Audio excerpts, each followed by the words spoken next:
Le trailer des Backrooms, c'est Absolute Cinéma. D'une série virale sur YouTube à une sortie en salle par A24, Kane Parsons passe officiellement au cinéma, les gars. Et les gars, avec une seule pièce dans le trailer, c'est déjà du pur cinéma, en fait. Ces murs jaunes uniformes, ces couloirs interminables, cette moquette totalement absurde. C'est totalement vide et pourtant c'est tellement oppressant. Et oui, les gars, on a le premier trailer du film Les Backrooms produit par A24 qui sortira le 29 mai au cinéma.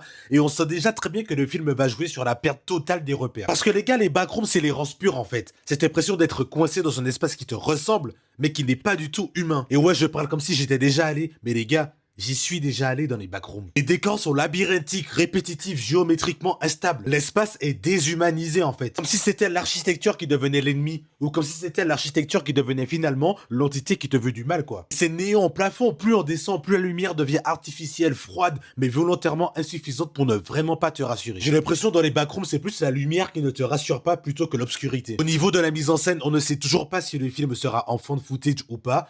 Je pense que les plans qu'on vient de voir sont juste créés pour le trailer, je ne pense pas qu'on les verra dans le film. Mais une chose est sûre, c'est qu'on est face à de l'horreur liminale. Un espace qui est ni totalement familier, qui est ni totalement étranger. Et ça, c'est la forme de peur la plus puissante. Je ne pense pas que le film misera sur les monstres, mais plutôt sur l'atmosphère, sur la lenteur, sur le malaise sensoriel. Un peu comme le film Triangle, qui est très bien, je vous le conseille vraiment. C'est l'espace lui-même qui devient une prison mentale. Avec le film Les Backrooms, si ça marche, on pourra avoir l'un des meilleurs films d'horreur expérimentale de ces dernières années.